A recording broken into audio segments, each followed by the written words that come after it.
कि ऐसी सर्दी है कि सूरज भी दुहाई मांगे, कि ऐसी सर्दी है कि सूरज भी दुहाई मांगे, जो हो परदेश में वो किससे रजाई मांगे। दोस्तों, क्यों किया लव और कुश ने श्रृंगी ऋषि की हत्या। दोस्तों, सबसे पहले जानिए कि ऋषि श्रृंगी लव और कुश के फूफा कैसे बने। भगवान श्री राम की बहन शांता का विवाह इन्हीं श्रृंगी ऋषि से हुआ था। श्रृंगी ऋषि असीम ज्ञान और तपस्या के धनी थे। उनकी विद्वता इतनी गहन थी कि श्रृंगार रस से प्रेरित होकर उन्होंने कई श्रेष्ठ ग्रंथों की रचना की। लेकिन आज हम उस दुखद प्रसंग की जांच करेंगे जब लव और कुश ने अनजाने में उनके प्राण ले लिए।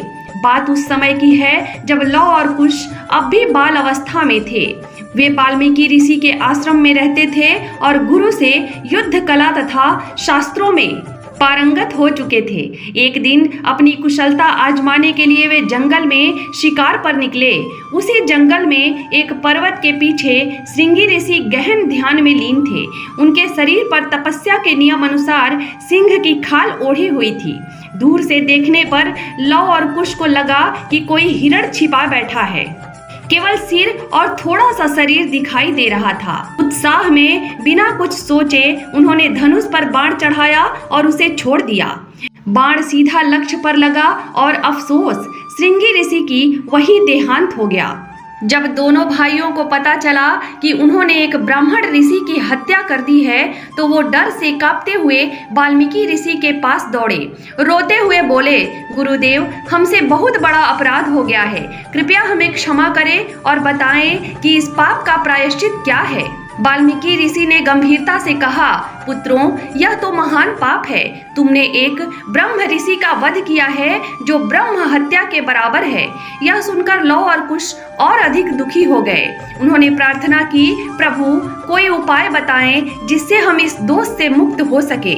तभी माता सीता ने बातचीत में हस्तक्षेप किया। उन्होंने कहा, मुनिवर, यह सच्चे सूर्यवंश के वंशज हैं। इनमें स्वाभाविक तेज और बल है। आपकी शिक्षा ने इन्हें और भी बलशाली बना दिया। अनजाने में हुई इस घटना ने इन्हें पाप के दलदल में डाल दिया है। कृपया इनके लिए प्रायश्चित का रास्ता बताएं। लव कुश ने फिर विनम्रता से पूछा, स्वामी, इस ब्रह्म हत्या के कलंक को मिटाने का कोई तरीका बताएं। हम उसे अवश्य पूरा करेंगे। वाल्मीकि ऋषि ने कहा, बालकों, जब तुम सहस्त्र दलों वाले कमलों से भगवान शिव की पूजा करोगे तब यह पाप तुमसे दूर हो जाएगा और तुम शुद्ध हो जाओगे। दोनों ने उत्सुक होकर पूछा, गुरुजी, ऐसे कमल कहाँ मिलेंगे? हमें मार्ग बताएं, हम उन्हें लाकर पूजा करेंगे। ऋषि ने उत्तर दिया, अयोध्या के पास ब्रह्म सरोवर है।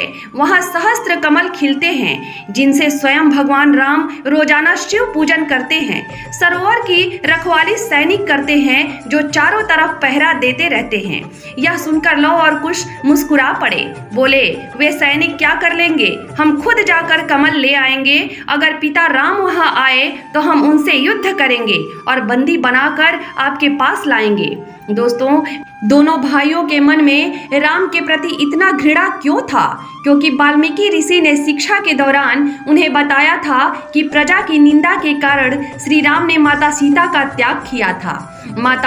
सीता माता तो पूर्ण रूप से निर्दोष और पवित्र थी, फिर भी राजधर्म ने उन्हें ऐसा करने पर विवश किया। यह सुनकर बच्चों के कोमल हृदय में पिता के लिए प्रेम की जगह क्रोध और द्वेष जाग उठा। धनुर्विद्या में निपुण यह दोनों वीर बालक सूर्यवंशी तेजी से भरपूर सिंह जैसे पराक्रमी अयोध्या की ओर चल पड़े। वनों और पर्वतों को पार करते हुए वे ब्रह्म सरोवर पहुंच गए।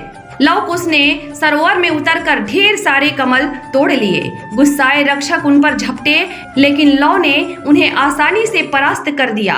जो कुछ बचे वे भागकर अयोध्या पहुंचे और श्री राम की सभा में जाकर बोले, महाराज, दो शक्तिशाली ऋषि पुत्रों ने सरोवर से बहुत सारे कमल उखाड़ लिए और हमारे सैनिकों को मार गिराया। यह सुनकर शत्रुघ्न क्रोधित हो उठे, बोले, मेरे कमलों को किसने छुआ? मैं अभी उन्हें समाप्त करता हूँ। लेकिन श्री राम ने हंसते हुए कहा, भाई शांत हो जाओ, यह शायद किसी महान मुनि के पुत्र हैं।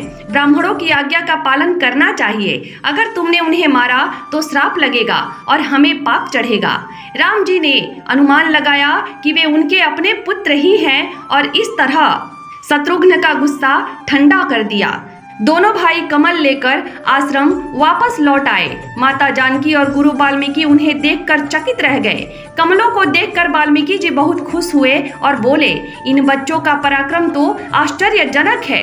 फिर उन्होंने सीता के पुत्रों से विधि विधान से शिव पूजन करवाया। सहस्त्र कमलों को भगवान शिव को चढ़ाया गया। इस प्रकार ब्रह्म हत्या का पाप उनके ऊपर से हट गया और वे पूरी तरह से शुद्ध हो गए। देवता और ऋषि बार बार राम वंश के इन पुत्रों के गुणों की प्रशंसा करते हैं। यह कथा हमें सिखाती है कि जीवन में गलतियां हो सकती हैं, लेकिन सच्चे प्रायश्चित और भक्ति से हर पाप से मुक्ति संभव है।